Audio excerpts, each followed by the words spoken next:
Guys সকালবেলা ও বাবা পড়ে যাচ্ছে। সকালবেলা বাজারে গিয়েছিলাম, মাছ নিয়ে চলে এসেছি। অরূপ তো বাড়িতে নেই, স্বাভাবিকভাবে আমাকেই বাজারে যেতে হচ্ছে। আর এখন মিমি তো কলেজ বেরোবে, মিমি আজকে দুপুরে বেরোবে, তো ঝটপট করে মাছের ঝোলটা করে ফেলি। আর একটু মেথি শাক ভাজা করব, মেথি শাকটা ভালো খায়। আর বেলায় পরে পেঁয়াজ কলি রান্না করব। চলো কাজ সেরে নি, পরে ফিরে আসছি। আপ क्या कर रहे हो? সাজি। আমি হিন্দি বলতে পারি না। সেজে গুজে কি কলেজে যায় কেউ? যায় যায়, এখন সবাই যায়। আমার মা রাত্রিবেলা যে বেনুনি থাকতো সেই বেনুনি নিয়েই নাকি কলেজে চলে যেত। আমি তোমার মা নাই, আমি তোমার মেয়ে। একেই বলে জেনারেশন গ্যাপ। আমি ওটাই বলতে যাচ্ছিলাম যে একেই বলে তোমাদের বলি না, এই ঘরে মানে দেয়ালের রংটার সাথে এই আলোর এফেক্টটা খুব কেমন একটা আসে যেন। যাই হোক, মিমি কলেজে বেরিয়ে গেছে। আর আজকে কি কি রান্না বান্না করলাম চলো একবার দেখে নেবে। এখানে তো ভাত, আর এখানে হচ্ছে এই দেখো মেথি শাক ভাজা আছে। আর এখানে দেখো আমি ভাতের মধ্যে যে বেগুন ভর্তা করে রেখেছি। আর মিমি মাছের ঝোল খেয়ে দিয়ে ভাত খেয়ে গেছে, মাছের ঝোল। আর একটা বিকেলের জন্য একটু আলু পেঁয়াজ কলি ভাজা করেছি। বিকেলে তো রুটি হয় আমাদের, রুটির সাথে একটু আলু পেঁয়াজ কলি ভাজা করেছি। আর দেখা যাক আর যদি কিছু দরকার হয় করে নেব, তবে আমাদের দুজনে। বন্ধুরা আজকে ভর্তা ব্যাপক ঝাল হয়ে গেছে, শুকনো লঙ্কা কাঁচা লঙ্কা দুটোই দিয়েছিলাম না, প্রচুর ঝাল হয়ে গেছে। আমার বাড়িতে 3টে কাশি থালা আছে। একটা এরকম এই যে ছোট সাইজ, একটা মাঝারি সাইজ, আর একটা হচ্ছে একটু বড় সাইজ। তা আমি এখন ছোট সাইজটাতে খাই, কারণ ভাতের পরিমাণটা একটু কমিয়েছি। না মানে যেদিনকে একটু ভালো রান্না হয় সেদিন একটু বেশি খাওয়া হয়ে যায়, যেমন আজকে আমার একটু বেশি খাওয়া হয়ে গেল। ঠিক আছে, ভর্তাটা ঝাল হলেও দারুণ হয়েছে। মেথির শাক ভাজা সেটাও দারুণ। তারপর মাছটাও আজকে ভালোই হয়েছে। তো ভর্তা দিয়ে অনেকটা ভাত খেয়ে নিয়েছি, বুঝতে পারিনি।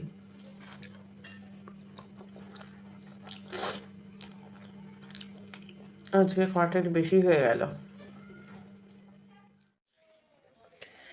ব্যাপক ঝাল হয়েছিল। সারাদিনে কম কাজ।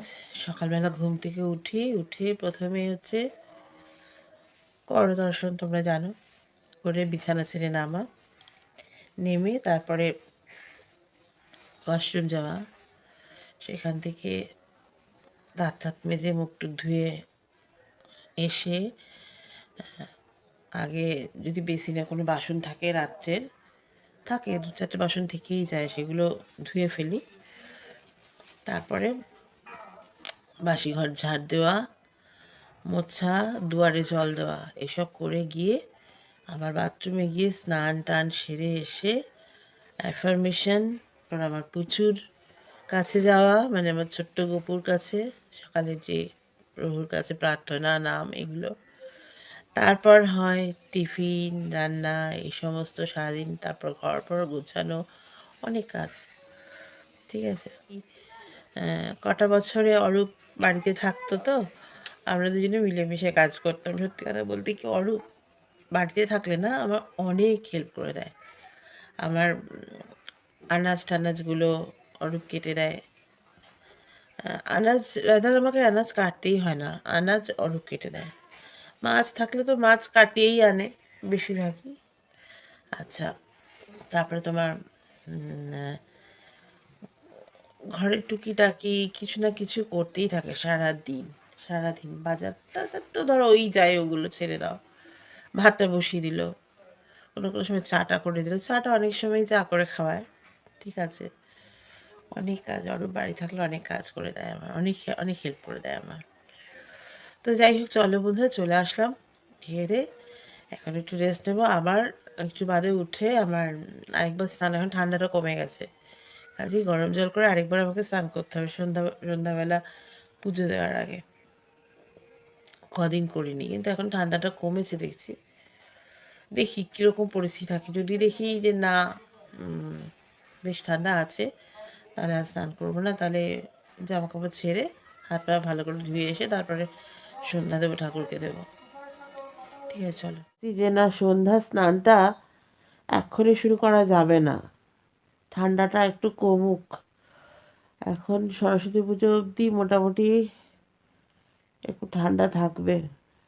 কারণ কি, সকালে একরকম লাগছিল, এখন যত দিন গড়াচ্ছে না, মানে সন্ধ্যার কাছাকাছি ওয়েদারটা যখন যাচ্ছে, বেশ শীত লাগছে।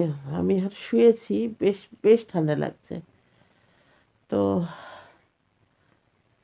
ওই পরিষ্কার পরিচ্ছন্ন হয়ে হাত পা ধুয়ে জামা কাপড় পাল্টে গোবিন্দর কাছে যেতে হবে, গোবিন্দ সেবা দিতে হবে। কিন্তু সন্ধ্যা স্নানটা এখন করলে মুশকিল আছে, ঠিক আছে? বর বাড়িতে নেই, মেয়ে কলেজ পড়াশোনা, সারাদিন একা। আমি অসুস্থ হলে কে সামলাবে বলো? যাই হোক, চলো।